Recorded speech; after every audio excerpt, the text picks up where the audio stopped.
Bonjour, bienvenue au Balado vers l'avenir, Balado du CNJ. Je m'appelle Alexandre Chénier, je suis co-animateur de cet épisode. Je suis accompagné de mon collègue Pierre-Luc Alcindon et nous accueillons aujourd'hui à cet épisode Isaïe Dubois qui est conseiller à la recherche au SFPQ. Alors, bonjour Isaïe. Bonjour. Bienvenue. Très Merci. content de t'avoir sur le balado. On est ici, en fait, réunis pour parler de l'intelligence artificielle. C'est un sujet qui devient de plus en plus d'actualité, qui amène différents enjeux. Peux-tu nous parler, en fait, de la position du SFPQ quant à l'utilisation de l'intelligence artificielle dans la fonction publique? Oui, en fait, quand on parle d'intelligence artificielle, il faut comprendre qu'il y a eu un gros buzz là-dessus dans les dernières années par rapport à l'intelligence artificielle générative. Là. Les gros modèles de langage comme ChatGPT, les choses dont on entend parler plus souvent. Mais ça fait quand même un bail que le SFPQ se penche sur des questions d'intelligence artificielle. C'est-à-dire que l'intelligence artificielle, c'est des choses qui sont réfléchies au niveau de la fonction publique puis de comment est-ce que ça pourrait être intégré dans la fonction publique depuis à peu près une décennie. Donc, le SFPQ, depuis des années quand même, a réussi à développer plusieurs positions là, par rapport à cette intelligence artificielle-là. Qui sont des positions, je dirais, généralement associées à des projets de loi spécifiques. C'est-à-dire qu'on n'a pas encore, à tout le moins, de position globale partagée en intersyndical avec des conditions spécifiques. Mais le SFPQ a quand même participé à l'élaboration de certaines positions. Par exemple, on est signataire de la Déclaration de Montréal sur l'utilisation juste de l'IA. Je m'excuse là, rapidement, là, cette déclaration, là, ça comprend quoi? Là? Ça comprend une multitude d'affaires. Okay. Dans ce qu'on fait spécifiquement au SFPQ, c'est principalement pour s'assurer de garder la qualité des emplois, okay. De s'assurer que l'intelligence artificielle ne participe pas à une collecte indue des données des travailleurs, des travailleuses et de la population. Donc, c'est un ensemble, je dirais, de positions progressistes par rapport à l'intelligence artificielle, mais qui sont des positions assez globales. C'est-à-dire que c'est des positions de principe, mais c'est assez vaste. Le SFPQ, en allant un petit peu plus loin, s'est positionné également par rapport à différents projets de loi. Donc, le projet de loi sur la transformation des collectes de renseignements et de données personnelles. On a eu des positions par rapport à l'intelligence artificielle là-dessus qui mentionnaient, entre autres, que les données des travailleurs et des travailleuses ne devraient pas être utilisées sans leur consentement pour alimenter des logiciels d'intelligence artificielle. Également des positionnements par rapport à la gestion algorithmique. Donc, par exemple, s'assurer que quand il y a un logiciel d'intelligence artificielle qui rentre dans les milieux de travail, que ce ne soit pas un outil de gestion, que ça reste un outil desquels les travailleuses et les travailleurs sont en contrôle, en fait. Donc, de s'assurer que les moyens de production du service public restent dans les mains des travailleurs et des travailleuses pour en avoir une utilisation efficace. En gros, faire en sorte que l'intelligence artificielle ne vienne pas remplacer un employé. Là. Exactement. Puis c'est pas juste le remplacement de l'employé, des personnes qu'on représente également, mais c'est aussi le remplacement du gestionnaire. Parce que, bon, on peut avoir l'opinion qu'on a sur le gestionnaire, mais il reste une forme d'imputabilité quand c'est notre gestionnaire qui nous dit « fais ci, fais ça », qui nous évalue.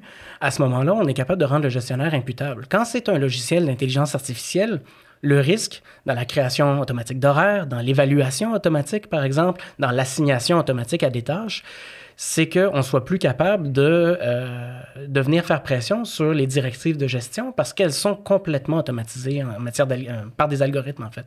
Donc, c'est entre autres là-dessus que le SFPQ se bat au niveau de la gestion algorithmique pour que non seulement les emplois ne soient pas remplacés, mais qu'ils restent de qualité également. Ça amène beaucoup de questionnements éthiques là, à différents niveaux. C'est quand même alarmant si on n'encadre pas cette chose-là. Il peut arriver beaucoup de débordements, là, de ce que j'en comprends. Oui, il y a un risque majeur de débordement. En fait, ça nous ramène à des questionnements qui sont vraiment à la base de ce que représente le travail syndical, c'est-à-dire qu'est-ce que devrait être le travail? Comment est-ce que le travail devrait être organisé? Donc, ça nous oblige à nous reposer des questions complètement fondamentales, c'est-à-dire de comment est-ce qu'on organise le travail, comment est-ce qu'on gère démocratiquement ce travail-là, comment est-ce que les travailleurs et les travailleuses peuvent être en contrôle de leur outil de travail. Donc, c'est vraiment des choses qui ça se pose de manière nouvelle avec l'intelligence artificielle, mais c'est des questions qui se posent à chaque transformation technologique depuis la révolution industrielle, depuis les années 1800. Cette réflexion-là sur la nature du travail, comment est-ce qu'on l'organise, puis comment est-ce qu'on qu'on s'assure d'une chaîne de commande qui soit respectueuse des travailleurs et des travailleuses. Mais tantôt, tu as dit que ça faisait, si j'ai bien compris, tu t'expliquais que ça faisait une décennie, soit une dizaine d'années que le syndicat travaillait là-dessus. Est-ce que, peut-être que tu n'as pas la réponse, mais est-ce que tu sais pourquoi que on commence à en entendre parler au sein du syndicat de ces travaux-là? Pourquoi? Parce que moi, personnellement, je me rappelle pas avoir entendu parler de ça avant, tout récemment, là. Justement de ta part, là, lors du réseau des jeunes là, qu'on avait organisé en février dernier. Là. En fait, c'est que l'intelligence artificielle, la spécificité que cette technologie-là a par rapport aux autres changements technologiques qu'on voit apparaître, c'est non seulement la rapidité de son implantation, mais aussi la rapidité de son implantation. Donc, d'utiliser de l'intelligence artificielle pour faire de la vérification de conformité législative, par exemple, c'est des des logiques d'automatisation qu'on voyait déjà il y a un certain temps. Là où, je dirais, la recherche est accélérée au SFPQ, c'est avec la création, entre autres, du ministère de la Cybersécurité du numérique, avec des stratégies gouvernementales d'intégration d'intelligence artificielle dans la fonction publique. Donc, il y a comme eu une accélération de cette intégration-là, de cette implantation-là, une diversité de choses que l'intelligence artificielle peut faire aujourd'hui qu'elle ne pouvait pas faire il y a... Je parle même pas d'il y a 10 ans, là, je parle d'il y a 4 ans peut-être, là, que l'intelligence artificielle ne pouvait pas faire. Et donc, étant donné que les pouvoirs publics ont de plus en plus l'ambition d'implanter ça dans la fonction publique, ça devient encore plus nécessaire d'accélérer nos recherches par rapport à ça, mais aussi d'accélérer nos positionnements, la prise de position politique et les actions syndicales, les actions politiques qui doivent en découler également. Donc, c'est pour ça que je dirais depuis à peu près 3 ans, on a vraiment accéléré, on a mis du charbon dans la machine là, pour arriver en quelque part avec ces mandats-là qui étaient, je dirais, pas considérés comme prioritaires au début, parce que c'était pas ça qui était prioritaire non plus. C'était pas là où est-ce que l'évolution sociale, l'évolution du monde du travail nous menait à court terme. Là, aujourd'hui, là, actuellement, est-ce qu'on en voit de la mise en... Est-ce que dans les ministères que le syndicat représente, est-ce que c'est mis en place? Il y a certaines places où est-ce que ça a été... justement, là, c'est implanté. C'est ça. Ouais. Je cherche mes mots inutilement, là, mais c'est ça. Ouais, là. je pense que c'est ça que tu essaies de dire. Il y a déjà des endroits où ça a été implanté. Là, je pense je pourrais pas les décrire exactement là, parce qu'il y a tout un autre pan de ça qui est difficile d'avoir l'information même. Mais je pense à Revenu Québec, par exemple, il y a déjà des logiciels d'intelligence artificielle qui sont implantés pour reconnaître des patterns, je cherche mon mot en français. Des erreurs. C'est ça, reconnaître d'une certaine manière des comportements. Des comportements, exactement. Des comportements de certains débiteurs. Donc, c'est des choses qui existent déjà, qui n'existent pas tout le temps de manière néfaste, là, c'est-à-dire que l'intelligence artificielle, ça peut être utile quand on a contrôle de l'outil. Donc, il y en a qu'on connaît comme ça. Il y en a également qu'on ne connaît pas. Puis ça, c'est toute la difficulté, puis ça, c'est un peu au cœur du travail qu'on fait en ce moment. C'est que avec la création du ministère de la Cybersécurité du numérique et les stratégies d'implantation d'intelligence artificielle dans la fonction publique, il s'est développé une foule d'initiatives dans les différents ministères et organismes qu'on représente en matière d'intelligence artificielle. Et on n'est pas au courant de l'entièreté de ces initiatives-là. C'est-à-dire qu'il faut qu'on fasse des demandes d'accès à chacun des ministères et organismes. Et on ne se fait pas tout le temps répondre la bonne chose. Ils sont parfois pas au courant de ce qu'ils ont eux-mêmes. Donc, on a un enjeu de centralisation de l'information. Là-dessus, on est quand même relativement content. C'est-à-dire que suite à des recommandations qu'on a faites dans le passé, en février, le ministère de la Cybersécurité du numérique a lancé un décret, en fait, qui stipulait que d'ici au 15 juin de cette année, donc ça vient de passer il n'y a pas longtemps, l'entièreté des ministères et organismes devait transmettre toutes leurs initiatives, donc ce qui avait déjà été fait, et leurs projets de recherche, leurs projets de développement en IA, au ministère de la Cybersécurité numérique pour qu'ils fassent, somme toute, un registre. Okay. Là, le prochain combat, c'est de s'assurer que ce registre-là soit complet public et que l'entièreté des informations qu'on recherche y soit. Soit à jour également. Soit à jour également, parce que la mise à jour est prévue à chaque année. Nous, on demande à ce qu'une mise à jour soit prévue dans ce qu'on avait transmis au MCN. On avait demandé une mise à jour à chaque 6 mois, parce qu'on comprend que la mise à jour, on ne peut pas faire ça de manière hebdomadaire, là, c'est compliqué. Mais c'est sûr que, étant donné justement la rapidité de l'implantation, la mise à jour à chaque année, ça apparaît comme étant insuffisant à ce moment-ci. Dans la même veine, en mars dernier, là, justement, le ministre Éric Kerr a mentionné qu'il aurait avancé l'objectif d'utiliser l'intelligence artificielle pour supprimer des postes dans la fonction publique québécoise. Est-ce que vous pensez que c'est une menace qui est réelle ou est-ce que la CAQ pourrait mettre cette menace-là à exécution d'ici la fin de son mandat? Bien, premièrement, il y a quelque chose d'intéressant, c'est que le ministre Kerr a vraisemblablement pas lu l'entièreté des recommandations du Conseil de l'innovation. On a participé à des rencontres du Conseil de l'innovation pour la création d'un rapport sur l'intelligence artificielle qui a été commandé par le ministère de l'Économie et de l'Innovation, là, Fitzgibbon, mais qui a également supposément été lu par Éric Kerr et qui mentionnait, entre autres, que justement, l'objectif de l'IA ne devait pas être de supprimer des emplois. Donc, s'il y avait un message à faire passer à M. Kerr, ça serait peut-être de lire le rapport avant de parler. Ou de communiquer avec ses collègues. Ou de communiquer avec ses collègues et, entre autres, de communiquer avec le syndicat parce qu'on tente justement de lui faire part de nos observations depuis un certain temps. Pour ce qui est du risque réel, bon. Est-ce que c'est une ambition du gouvernement que de diminuer les postes dans la fonction publique avec l'IA?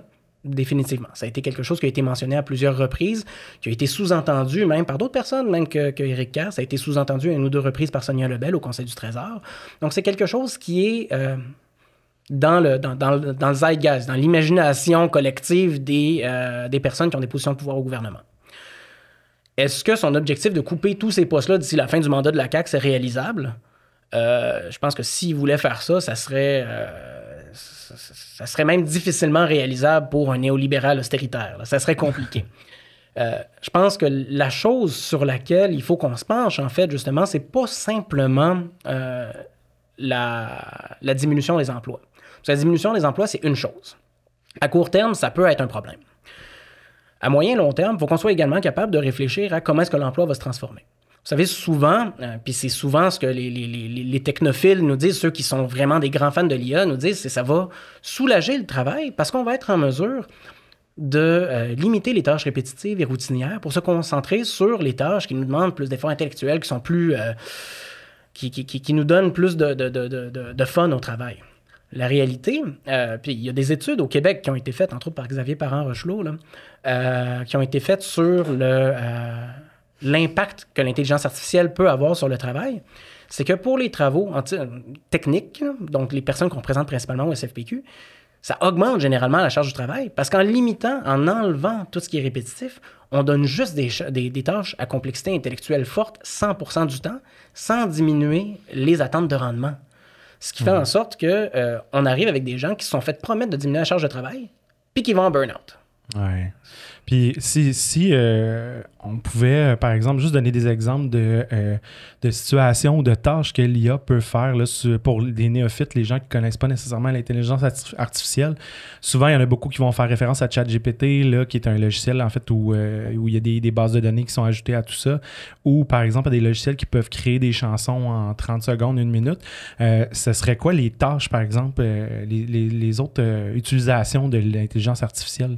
Par exemple, pour juste aider les gens à comprendre le phénomène et l'ampleur de la chose. Mm-hmm. Puis ça, tu vois, c'est le grand problème quand on parle d'intelligence artificielle, c'est que souvent, on se limite à parler d'intelligence générative. Ce qui est ce que tu viens de mentionner, là, la création de chansons, d'images, de textes, de réponses à des questions d'examen, des affaires comme ça. Sauf que l'intelligence artificielle peut faire énormément d'autres choses. Il y a des endroits où ça sélectionne des candidatures pour les emplois, ce qui peut représenter un risque de répétition d'attitudes discriminatoires en matière d'embauche. L'intelligence artificielle pour le travail des gens qu'on représente également, mais ça peut se traduire par des systèmes d'aide à la décision, par exemple. Donc, où est-ce qu'on a une décision à prendre, je ne sais pas moi, sur un prestataire de la CNESST, de l'aide sociale, et qu'au final, un système, c'est pas encore mis en place au Québec, quoique on a déjà entendu des sous-textes comme de quoi que ça pourrait l'être dans les prochaines années, qui prendrait la décision sur l'admissibilité d'un prestataire sur la base d'informations que le prestataire a fait et qui recommande une enquête supplémentaire ou des vérifications supplémentaires à l'agent d'aide socio-économique, par exemple, ou à l'agent d'indemnisation. Et donc, cette personne-là n'aurait plus à exercer son jugement professionnel sur le cas du prestataire qui lui a avancé. On a un autre exemple. Ça, c'est un exemple qui est majeur. C'est celui, par exemple, des robots conversationnels. Les robots conversationnels, ça fait du génératif également. On envoie une question et ça nous répond quelque chose sur la base du langage qu'il reconnaît dans les documents gouvernementaux. Et ça, il y a des appels d'offres en ce moment. Je veux dire, en ce moment, la CNESST est en train de chercher à avoir des chatbots, donc des systèmes de robots conversationnels pour remplacer ou à tout le moins faciliter l'accès aux services, mais ce qu'on sent, c'est que c'est beaucoup du remplacement de certains postes qui donnent l'information aux citoyens ou aux citoyennes. C'est très frustrant parce qu'il y a beaucoup de compagnies de télécommunications, sans les nommer, là, qui utilisent des robots conversationnels pour essayer de cerner le problème du client. Et souvent, malheureusement, ça a tout l'effet contraire. Au lieu d'améliorer l'efficacité, ça en diminue l'efficacité et ça augmente la frustration des gens. J'ai un petit peu peur, honnêtement, qu'il y ait un peu la même expérience qui se répète parce que on est au balbutiement de l'IA, puis je pense qu'on n'est peut-être pas, on comprend peut-être pas assez les impacts puis la machine pour... c'est peut-être pas encore assez développé pour qu'on puisse dire, bon, ben on va lâcher ça dans la fonction publique. Moi, c'est une des inquiétudes que j'ai, là. Mais... je ne sais plus ce que j'allais dire. mais si je peux rebondir sur ce que tu as dit pendant que tu y penses, Alexandre, c'est un grand enjeu. C'est-à-dire qu'au Québec, on a un déficit d'encadrement de l'intelligence artificielle qui est majeur. On a plus d'encadrement au Canada qu'au Québec sur l'intelligence artificielle. On traîne de la patte en ce moment ici. Et c'est grave quand même d'avoir une stratégie d'implantation sans avoir d'encadrement quand même. C'est pas quelque chose qui est souhaitable. Puis en parlant spécifiquement, justement, quand tu fais le lien avec les compagnies privées, là, c'est exactement la même logique qui tend à se répandre dans la fonction publique de plus en plus, ou à tout le moins qui fait partie des objectifs du gouvernement. Ce qu'on peut dire, par contre, c'est qu'il existe des pistes de solutions de l'encadrement législatif qui peuvent même être porteurs dans le monde. Je pense, par exemple, à l'Espagne, où est-ce qu'il y avait cette idée du droit de parler à un être humain. C'est-à-dire que pour toutes les entreprises d'utilité publique, ils ne l'ont pas appliqué à leur fonction publique, mais pourquoi faire exactement ce qu'ils ont fait si on peut faire encore mieux? Il y a une obligation de répondre si le citoyen, / le consommateur, parce que c'est des entreprises d'utilité publique en Espagne, le désir de parler à un être humain sur les heures ouvrables dans un délai minimal. Dans un délai maximal, pardon. Donc, ça veut dire que si on implantait ce genre de législation-là au Québec, il y aurait l'obligation légale de s'assurer qu'on soit capable de parler à quelqu'un quand on appelle à la RAMQ, par exemple, qu'on soit capable de parler à quelqu'un pour lui poser notre question dans un certain délai, et non pas forcément d'être envoyé soit à des boîtes de réponse, soit un robot conversationnel. Donc, ça pourrait forcer la main du gouvernement pour réinvestir dans les services publics, dans la qualité des services publics, puis dans les emplois qui fournissent ces services publics-là, c'est-à-dire les gens qu'on défend. Je pense que là aussi, il y a d'autres problématiques en implantant tout ça.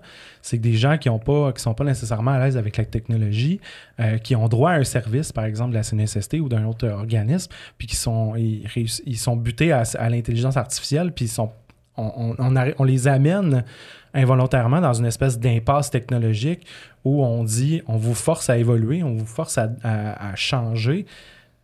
Il y a peut-être des gens qui veulent pas. Qui en ont pas envie. Puis je pense que ça peut peut-être justement avoir l'effet inverse puis de réduire l'accès à nos services publics pour certaines personnes. Puis ça aussi, il y a un gros drapeau rouge là, à lever. Là. Mais oui, puis tu décris super bien le processus, en fait, parce que le processus, c'est pas juste on implante l'intelligence artificielle. Pour implanter l'intelligence artificielle, il faut avoir une numérisation du service. Donc, une dématérialisation du service. Donc, à chaque fois qu'il y a eu des implantations d'intelligence artificielle partout dans le monde, ce qu'on voit souvent, c'est de la fermeture de bureaux de services en personne et après, une implantation d'intelligence artificielle. Donc, moi, par exemple, quand on me parle des fermetures de bureaux à la CNESST depuis 2022, où est-ce qu'il n'y a plus de réouverture des bureaux pour des personnes qui y vont de leur plein gré, mais que ça doit être sur invitation de leur agent, Pour moi, c'est un risque d'implantation de l'intelligence artificielle parce qu'une fois qu'on a dématérialisé la majorité des services, là, on a la capacité d'intégrer tout ça dans des algorithmes et là, on peut avoir une accélération de la détérioration des conditions de travail, mais aussi du service public. Est-ce que le gouvernement va finalement se débarrasser du fax s'ils implantent l'intelligence artificielle? Ils vont être dans le trouble des hôpitaux, en tout cas. Et pour les services publics au niveau du ministère de la Sécurité publique. Mais je fais une petite blague, là, mais c'est quand même impressionnant qu'en 2024, on parle d'intelligence artificielle, puis qu'il y a encore des services publics que quand on a besoin d'une communication, ça fonctionne seulement par fax. C'est pas du mur à mur. Hein. Il y a des endroits où ça fonctionne encore par fax, puis ça va encore fonctionner par fax pendant un petit bout. Mais je pense qu'on n'a pas, dans un sens, on n'a pas le choix parce que, veux pas, il y a différentes catégories d'âge. Il y a du monde qui sont pas à l'aise avec la technologie. Je connais du monde encore qui fonctionne avec des padgets. Alors, mais tu sais, je pense que dans un sens, on n'a pas trop le choix de couvrir le maximum de technologie, là, si je peux dire. Je peux catégoriser un fax comme une technologie, là, mais aujourd'hui, là, je parle. Ouais. Mais à sa création, c'était peut-être nouveau. Révolutionnaire. C'est ça, mais aujourd'hui, c'est plus le cas. Mais je pense... Mais c'est ça, je pense qu'on n'a pas le choix, on ne veut pas d'aller... De tout toucher, puis si on va... Puis le risque qui peut arriver, si on va trop vite, c'est juste ça va planter, puis ça va juste faire en sorte que le monde... Est-ce qu'on va avoir un Satellite 2.0? J'ai pas voulu le nommer, mais... Je le nomme. Mais sinon, tantôt on parlait... Je viens juste de le mentionner, le monde qui sont pas à l'aise avec la technologie, mais un faible pourcentage des personnes on va dire, qui ont peur de la technologie, ils ont peur de l'avancement de la technologie. Mm-hmm. Mais puis c'est ça aussi qu'il faut vulgariser là, quand le SFPQ prend parole là-dessus, parce qu'on se fait tout le temps dire est-ce que le SFPQ est technophobe? Est-ce qu'on veut qu'il n'y ait pas d'accès aux services numériques? Non, l'accès aux services numériques, c'est une autre porte d'accès. Néanmoins, ça représente un risque si on s'arrange pour que tout devienne numérique. Donc, en effet, justement, cette diversité des moyens d'accès aux services publics, par téléphone, par Internet, en personne, par la poste, il faut que ça reste. Il faut que ça reste parce que c'est une condition sine qua non de l'accessibilité et donc de l'universalité des services publics. Sinon, on crée des classes de citoyens différentes. Ça devient extrêmement problématique à ce moment-là. Donc ça, c'est un enjeu d'accès qui est quand même assez majeur et qui, quoique ce n'est pas directement de l'intelligence artificielle, ça a une incidence sur l'implantation de l'intelligence artificielle. Et donc, même si faire du numérique, ça peut être utile, puis c'est même une bonne chose dans certains cas, il ne faut pas que ça devienne uniquement du numérique et il ne faut pas que ça serve l'objectif de faire de l'intelligence artificielle. Il faut que ça serve un objectif d'accessibilité universelle et non pas du plus grand nombre. Que ça serve le citoyen et non et non des objectifs court-termistes de gestion, puis le fournisseur privé. Peut-être... Je pousse la réflexion un petit peu plus loin, peut-être aussi que ça va créer des emplois parce que si on implante l'intelligence artificielle, on n'aura pas le choix d'avoir peut-être des contrôleurs intelligence artificielle ou des gens qui vont vérifier les décisions des machines, qui vont vérifier la validité d'une décision, qui vont remettre en question cette IA-là. Mais tu sais, je sais pas. Là. Ouais, mais parce que c'est à la limite, on va perdre des emplois dans un côté pour en avoir d'autres d'un autre cadre. Dans un sens, c'est nul. Oui, ça s'annule. Il y a deux choses. Premièrement, tu parles de contrôleur de décision. Là, dans la loi actuellement, tu peux faire appel à une décision qui est entièrement automatisée. Ça veut dire qu'il n'y a pas d'humain dans la boucle. La réalité, c'est que la plupart du temps, l'intelligence artificielle, elle est partielle, mais il y a un humain dans la boucle, donc tu ne peux pas faire appel à ça. Il n'y a pas de contrôle encore par rapport à ça. Puis dans un deuxième temps, ça pourrait peut-être rajouter certains emplois. Est-ce que ça va être du kiff-kiff? Permettez-moi d'en douter, surtout que l'intelligence artificielle, c'est souvent un outil d'austérité et de politique de nouvelle gestion publique. Mais il y a un autre élément là-dedans qui est que les emplois que ça se crée dans le service public ou ça se crée dans le privé? Ouais. C'est-à-dire qu'en ce moment, on n'a pas... le gouvernement s'est jamais donné les ambitions de faire du ministère de la cybersécurité et du numérique un vrai grand chantier pour faire du Québec un leader en matière de numérique public. Donc, en matière de ce qui est informatique, mais on ne parle même pas juste d'intelligence artificielle. La fonction publique est encore très dépendante de sous-traitance et refuse d'arrêter d'être dépendante de ça. Donc, plus on fait d'intelligence artificielle, plus ce qu'on fait, c'est on crée peut-être de l'emploi privé, mais on diminue de l'emploi public. Donc, de l'emploi avec un ethos particulier, avec un objectif particulier qui est de servir la population. Donc, au final, on met de l'argent qui devrait arriver d'un service dans des compagnies privées et on crée aussi une dépendance envers les compagnies privées qui est immense. C'est-à-dire que là, comment est-ce qu'on va faire la validité? Comment est-ce qu'on va vérifier si la décision qui a été prise par l'intelligence artificielle, elle est adéquate?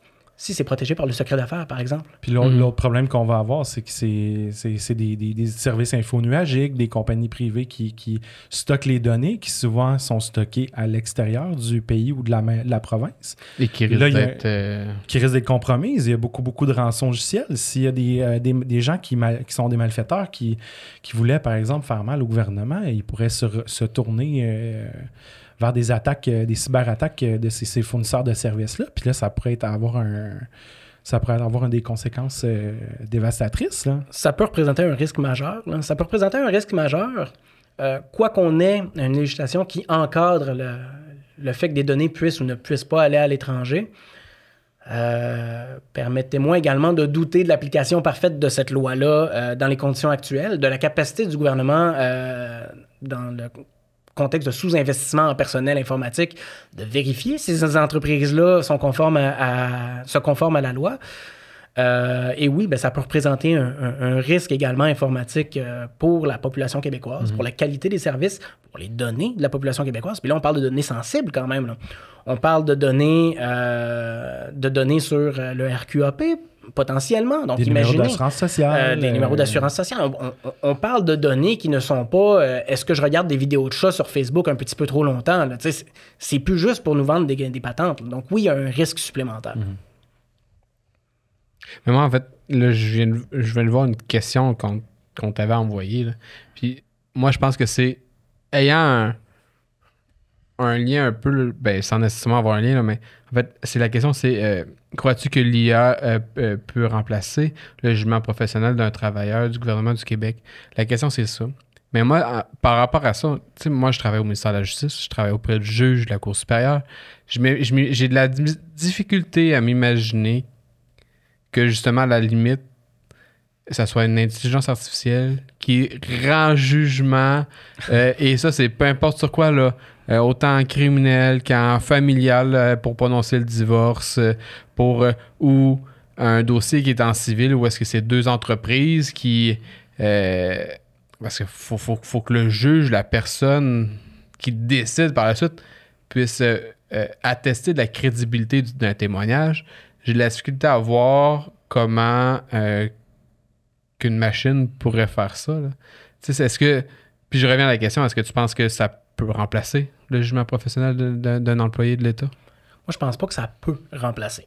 C'est-à-dire que les employés de l'État sont formés, ont également une expérience qui leur permettent de prendre des décisions basées sur un jugement qui non seulement est basé sur l'expérience puis une formation, mais aussi sur une vision de ce que représente le service public. Hein? Puis ça, c'est pas anodin. Là. Je prends un exemple très petit, mais qui est vraiment emblématique. La personne préposée au renseignement qui répond à un appel, là, des fois, quelqu'un lui pose une question, mais ce qu'elle sait, en fait, c'est que cette personne-là devrait avoir également X, Y, Z éléments d'information supplémentaires, puis que c'est pas dans la question. Cette personne-là va exercer un jugement professionnel pour lui dire, par ailleurs, tu as droit à X, Y, Z si tu corresponds à telles autres conditions. Oui. En parlant de prestations. La réalité, c'est que l'intelligence artificielle n'est pas faite pour ça. Elle n'est pas faite pour ça, elle est faite pour répondre à une commande. Puis si elle va un petit peu plus loin, elle ne va pas forcément s'adapter de manière efficace à ce que la personne qui appelle, à ce que le citoyen, la citoyenne a de besoin. Donc ce jugement professionnel-là doit rester dans les mains d'un humain et d'une humaine parce que l'informatique ne peut pas faire ça. Et donc si on décide de remplacer ce jugement professionnel-là par l'intelligence artificielle, parce qu'on pourrait le faire techniquement, mais éthiquement, politiquement, au niveau du travail, c'est pas souhaitable, mais c'est techniquement faisable de tenter de le remplacer, mais la réalité, c'est qu'on réussira pas à remplacer l'entière capacité de jugement professionnel des travailleurs, des travailleuses. Et tu mentionnais les juges, les avocats tantôt, mais ça couvre l'entièreté des corps de travail qu'on représente, l'entièreté des travailleurs, des travailleuses du Québec. En fait, à chaque fois qu'on a une action à poser, on a un ethos avec ça, une éthique, une manière de se comporter, une manière d'interpréter les objectifs du rôle que l'on a. Et ça, l'intelligence artificielle ne peut pas faire ça parce que son objectif, c'est de répondre à une commande. C'est pas d'essayer de bien accompagner un citoyen, une citoyenne ou d'essayer de lui rendre le meilleur service possible, c'est de répondre à une commande. Ah, peu importe c'est quoi la question. Comme est-ce que je m'excuse, t'en as parlé tantôt là, si moi dans mes déclarations je marque telle affaire, ça veut pas dire non plus que ce que j'indique dans ma déclaration est véridique. Alors est-ce que l'intelligence artificielle va juste se fier à ça ou en fait il va juste se fier à ce que je lui dis? Les gens pourraient berner l'intelligence artificielle. Oui, c'est ça. C'est ça que tu sembles dire, oui. c'est ça? Oui, contourner en fait, l'intelligence artificielle a plusieurs enjeux. Là, ça hallucine parfois quand on parle d'intelligence générative. Là, moi, par exemple, de temps en temps, j'ai fait des tests. Là. De temps en temps, j'écris des affaires pour le SFPQ. Puis après ça, je lui pose une question à ChatGPT, puis je lui demande, es-tu capable de m'écrire à peu près ça? Puis je peux vous dire que si mon emploi était remplacé par l'intelligence artificielle, on serait pas mal plus pro-patronal qu'on l'est. Donc la réalité, c'est que l'intelligence artificielle ne répond pas à la commande de la manière dont on veut qu'elle réponde. Elle répond à la commande en fonction d'un corpus, d'un corps de texte. D'un environnement. D'un environnement. Puis si l'environnement n'est pas idéal, ben la machine ne répondra pas de manière idéale. Après ça, on a de l'intelligence artificielle. Puis tu sais, tu mentionnais justement des personnes qui pourraient faire des fausses déclarations et tout. Ça, c'est quelque chose qu'un humain peut identifier un petit peu plus. Des intelligences artificielles peuvent identifier ces affaires-là, mais souvent, ça va être à travers des algorithmes qui vont donner des systèmes de pointage citoyen, si on veut. Je vous donne un exemple là, d'un endroit où est-ce que ça a vraiment chiré, le mot est juste, là, en France. On n'est pas là au Québec, et tant mieux, puis il ne faut pas qu'on se rende là. En France, il y a une organisation qui s'appelle la Quadrature du Net. Je vous invite à aller voir sur le web ce qu'ils font. La Quadrature du Net, c'est des militants du droit du web qui sont des ingénieurs informatiques assez progressistes, assez cool, et qui ont réussi, en disposant des algorithmes de ce qu'on appelle la caisse d'allocation familiale en France, donc on pourrait dire le MES++ au Québec, l'équivalent des prestations sociales là-bas, qu'en fait, si on était une mère monoparentale, si on avait été criminalisé, si on était une personne identifiée comme étant pauvre, vivant dans un quartier pauvre, on était plus contrôlé. Donc, il y a des enjeux majeurs de dire qu'on va faire plus de contrôle à une mère monoparentale sur une base de biais algorithmiques, de discrimination, alors que c'est pas ça qu'on est censé faire, puis c'est pas ça l'état du service public, puis c'est pas ça un service public universel. Et j'irai encore plus loin, si on fait plus d'efforts pour contrôler la mère monoparentale, la personne qui dispose peut-être d'argent dans un paradis fiscal, on en met moins là-dessus. Donc, cette espèce de logique de l'intelligence artificielle pour contrôler, par exemple, des déclarations de citoyens et de citoyennes, pour moi, c'est pas quelque chose qui va réduire les biais. Au contraire, ça va les systématiser. Alors qu'il peut y avoir des gens qui ont des biais dans l'application de certaines choses, mais ça reste gérable, ça reste réglable, alors qu'une intelligence artificielle, un algorithme, son biais, il est intégré et c'est très difficile à désapprendre un algorithme des biais. Là. C'est qu'on va stigmatiser, en fait, la personne. On va apprendre à l'IA à stigmatiser. Je sais qu'au début de l'intelligence artificielle, là, il y a des gens qui ont posé des questions qui étaient... disons, au niveau de l'esclavage et tout ça. Puis, ils se sont rendus compte que l'IA était devenue raciste. Donc, l'IA était devenue avec une position qui était très tranchée, très violente, parce que l'IA avait appris de gens qui avaient ces traits-là. Donc, ça aussi, c'est une autre problématique. Si on prend l'exemple de la Chine, où il y a de la reconnaissance faciale, il y a des caméras partout, comme tu disais, il y a une espèce de discrimination qui se crée. C'est que les gens se font pointer et ils se ramassent avec un pointage. Donc, s'ils sont en bas de tant de points, ben, ils ne peuvent pas sortir du pays, ils ne peuvent pas s'acheter de billets de train ou de billets d'autobus. Là, ça peut aller jusque-là. Je ne le souhaite pas, mais c'est quand même Oui, ça, c'est très dystopique. Atroce, là. Je pense pas qu'on est rendu là, loin de là au Québec, là, on s'entend. C'est important de le garder en tête.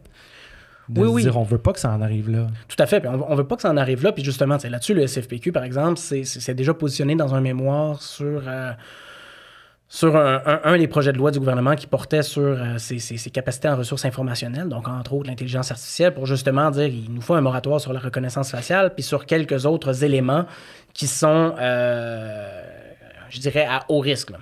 Là-dessus, on a peut-être à apprendre au Québec de ce qui s'est fait ailleurs, là, c'est-à-dire en Union européenne et même au Canada, il y a des systèmes d'évaluation des incidences des systèmes d'intelligence artificielle. Donc, on regarde c'est quoi les risques potentiels là-dessus.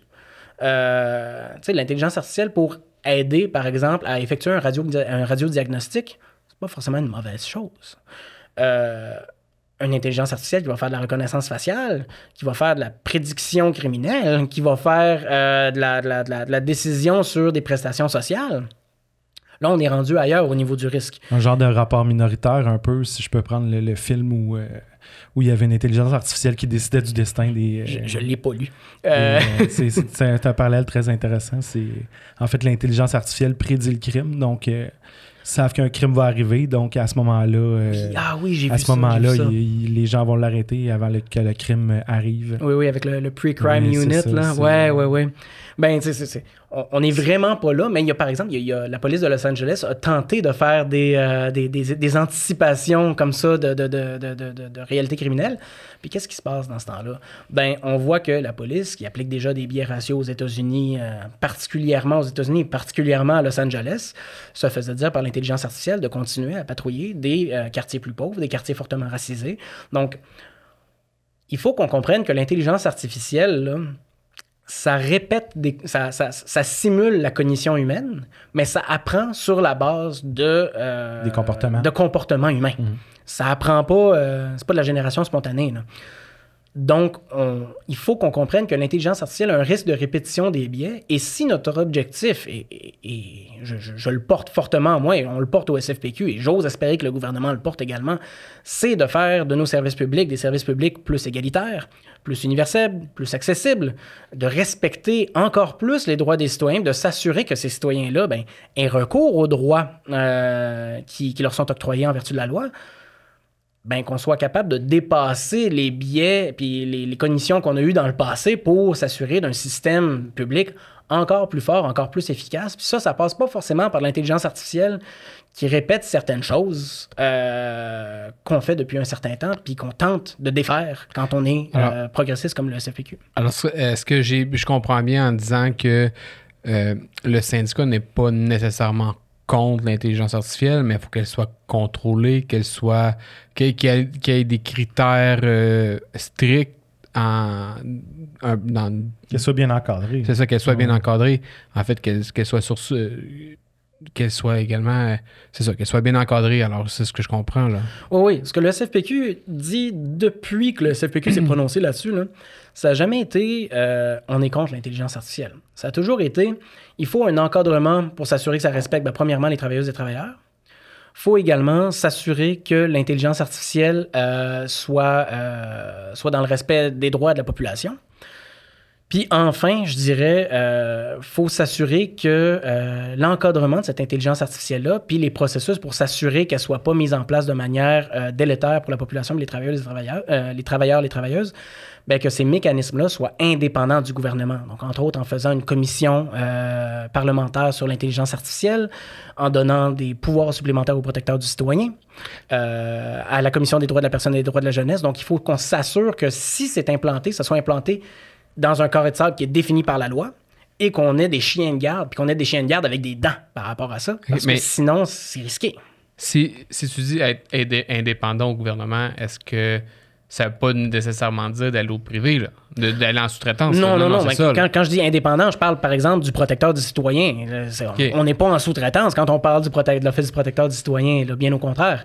Mais il faut qu'on ait des chiens de garde publics et qu'ils soient indépendants des ministres, si j'oserais dire plus précisément, là, pour que, somme toute, on soit capable d'avoir une vision d'ensemble adéquate, qu'on soit capable d'avoir des informations claires et accessibles au public sur l'intelligence artificielle, son état d'implantation. puis qu'on soit capable de défendre les citoyens contre tout projet, même avant même que le projet soit mis sur pied, là, qu'on soit capable d'en faire une évaluation, de défendre les citoyens en avance, en amont, contre quelque chose qui pourrait leur être délétère, puis en aval également si on réalise qu'en quelque part, il y a quelque chose qui s'est mal passé. Puis, avant que Pierre-Luc conclue, là, pour pas y voler la parole au dernier moment, si, admettons, moi, je travaille dans un palais de justice, mais si, admettons, un employé constate que la mise en place d'une intelligence artificielle, j'imagine que le syndicat souhaite être informé là, de ça. Là. Tout à fait. Est-ce que c'est quoi par où il doit passer? Est-ce qu'il doit passer par son exécutif local ou il y a un courriel qui est dédié à ça? Ou... On n'a pas de courriel dédié à ça pour l'instant, parce qu'on a également une réalité qui est que plusieurs personnes qui identifient des éléments informatiques comme étant de l'IA, qui ne sont pas de l'IA, puis ça met énormément d'informations de temps en temps dans lesquelles il faut qu'on fasse du tri. Moi, ce que j'invite les gens à faire fortement, c'est de s'assurer que cette information-là soit transmise à leurs représentants régionaux. Et eux autres, après ça, s'assurent de nous transmettre l'information à la recherche et défense des services publics. Puis on est capable de faire le tri. On tient une espèce de registre de ce que nous, on sait par rapport à ça. On est capable de faire des interventions, de proposer des interventions. Donc, mais je leur propose avant tout de passer par leurs représentants régionaux qui vont communiquer avec l'Observatoire de la défense des services publics pour qu'on soit capable de voir qu'est-ce qu'on fait avec ça, comment est-ce qu'on traite cette information-là. Est-ce qu'on met ça dans le registre puis qu'on attend d'avoir quelque chose d'assez gros ou est-ce que ça mérite une intervention ponctuelle et immédiate? Donc, c'est toutes des choses qui sont nécessaires à faire. Puis ça peut être aussi intéressant de s'assurer que vos CMMRP en soient au courant. Merci beaucoup, Isaïe. Je voulais juste prendre 2 petites minutes en terminant pour remercier les conseillers à la recherche, les conseillers du SFPQ. Le département de la recherche, c'est souvent un département qui est peut-être un peu méconnu des membres. Ça nous prouve aujourd'hui là, que le CFPQ est à l'avant-garde des différentes problématiques auxquelles il pourrait faire face. Puis ça, je voulais vous en remercier. Merci beaucoup d'avoir été présent. C'est moi qui vous remercie. Merci beaucoup.